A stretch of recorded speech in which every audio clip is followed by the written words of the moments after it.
So we all know that one of the cornerstones of Christmas time is gift giving.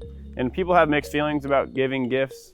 Some people love to receive gifts. Some people love to give gifts. Some people love both of them. Some people prefer one over the other. And some people hate the whole thing.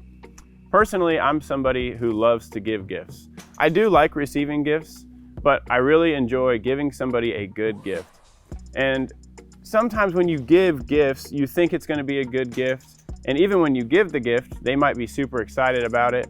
But then over time, it ends up like they don't even use the gift. I remember I gave my brother once this Nerf gun that was related to a video game that he played. And I was excited to give it to him. And he was super excited when he opened it and was like just going on and on about how great this gift was. And then a couple months later, I was over at his house for dinner. And I go up and I'm in his room and he's showing me these different toys he was playing with. And I go and I look in the corner of the room and there is the unopened Nerf gun. And so it had been months and this thing hadn't even been touched. And so I learned that that maybe wasn't a very good gift, even though I thought it was. And there's other times where you give a gift and for you it's kind of like, oh, this isn't that great of a gift, but I'm out of time. I have to give them something. At least this might be useful. And you give them the gift and then all of a sudden when they open it, they're super excited about it. And they're like, oh, this is one of the best things I got this Christmas. And you're like, really? Like that's one of the best things you got? Like some people aren't giving you very good gifts. And then there's other times where you might give a gift or receive a gift and initially the reaction to the gift is not very excited. Someone's not very excited about what you've given them. And then over time they realize that it was a good gift because they end up using it all the time in their everyday life. I know I've had this happen a lot. My mom has given me gifts and initially I'm like, oh, thanks mom, that was great.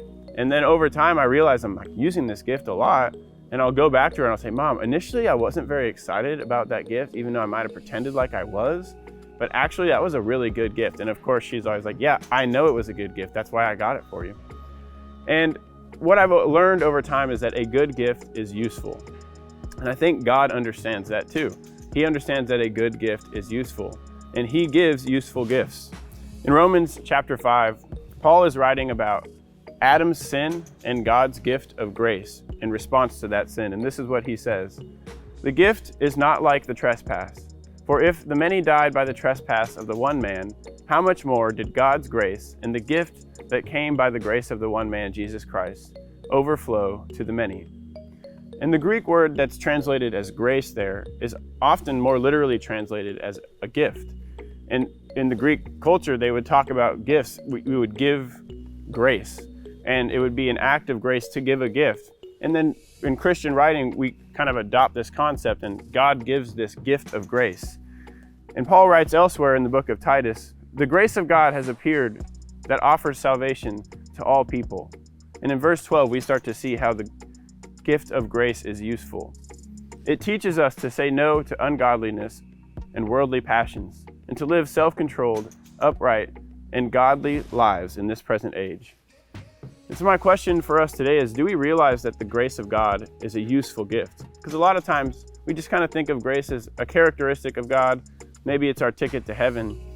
But God actually gives this gift to be useful in our life today, to teach us how to say no to ungodliness and to live a godly, upright life today. And so my question for us is, do you know that God gives useful gifts? And when he gives you gifts, are you using them for the purpose they were intended?